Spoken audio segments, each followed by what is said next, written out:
Hey, would you like to know ahead of time when the luckiest days of the month are from the sky? Well, come join our new Lucky Stars Club and get a monthly video explaining all of it, including what days to avoid rolling the dice and how you can apply all of it to your own chart. Sign up now at funastrology.com. Welcome in to the Fun Astrology Podcast. Thomas Miller on Tuesday, May 21st. Thank you so much for joining us here. We're going to talk today about the sun in Gemini. The sun moved in yesterday, and tomorrow, the aspect that I mentioned yesterday, we'll talk about it more tomorrow, but that's the sun trining Pluto, which will happen on Wednesday. But since we just moved into Gemini, let's take a tack here on a couple of things related to Gemini. Gemini rules transportation.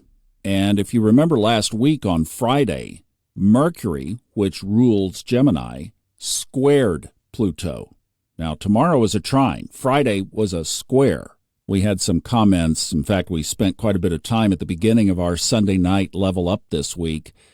Various people had lost loved ones recently. There was somebody with a recent family separation, like I've experienced. I had a friend over the weekend who traveled, Mercury, to visit a family member who is going through a divorce and really helped set them up for going through kind of this square to Pluto kind of conflict to bring a bright spot into their life. Then I was reflecting on the just bizarre situation that happened in Louisville at the PGA tournament where a vendor was struck by a bus trying to get into the club.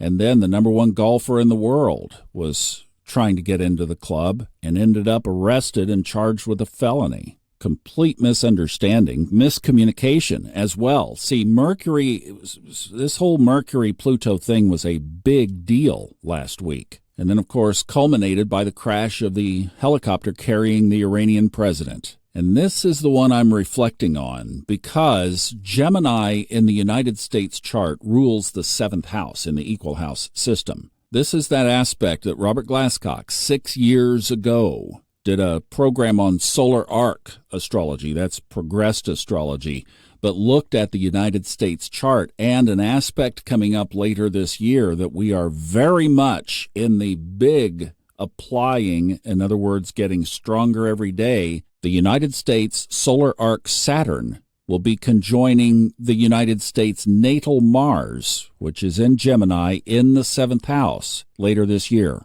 And the key points around that were, first of all, that Gemini, the sign ruling all of this, is a divided sign. And I think between what we've all been experiencing, what the collective is experiencing, I'm going to go a little bit shadowy here because I think we need to at least be aware of this. Around here, we're not Pollyanna. We are positive. We're not Pollyanna, but we believe that you have two ways that astrology can express itself. There's always polarity and some in between, but I mean, it is based on oppositions.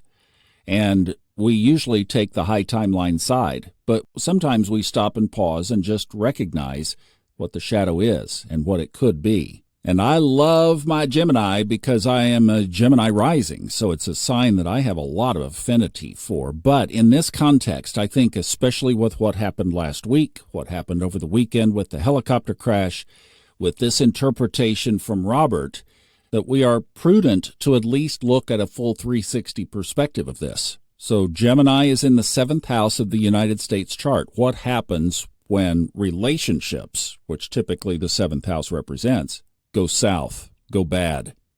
You can have war. There's the division. And whenever Gemini comes around, and the other signs that are divided can be Sagittarius, and also Pisces, two fish swimming in the opposite directions. Gemini, the glyph, 2, the twin, the Roman numeral 2. You have to think of at least multiple options, if not outright division. Depends on the context, but that's something astrologically that you really need to fix in your mind. When those three signs come up, you're talking about more than one possibility. So for the United States widely accepted Sibley chart, that's the one that's July 4th, 1776 at 5:10 p.m. Philadelphia, you don't want to look away from where we are. It's Gemini season now, so Gemini is activated. Tomorrow, the Sun and Pluto are going to be in a favorable aspect, a trine, but an aspect nonetheless. You already had the Mercury square on Saturday. That's quickly dissipating, but look at the trail that it left behind.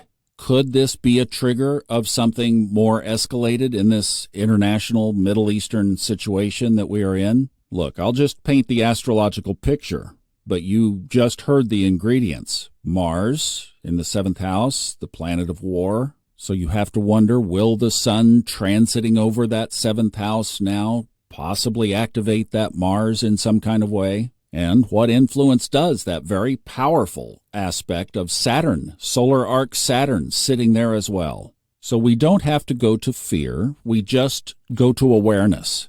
And with awareness, as high timeline people, we can pray. We can send energy. And actually, let me put a plug in for Sunday night. We do this level up. It's usually about an hour long, a little bit over this week, but I talked about my heart rhythm issue, the AFib that I've had for 10 years, and how it was triggered by all this solar activity.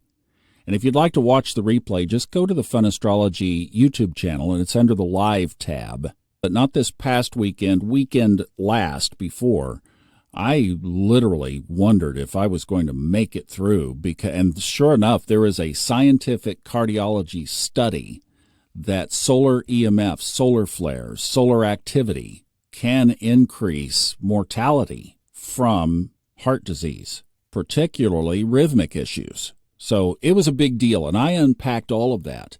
But what we discovered and where we got at the end of the whole thing was that we are very electrically powerful creators of energy from our own heart. So much so that the very aura around our body is like an aurora of energy in the sky emanating from our own body. So we are generators of this. So we do have the ability to send that out to various situations.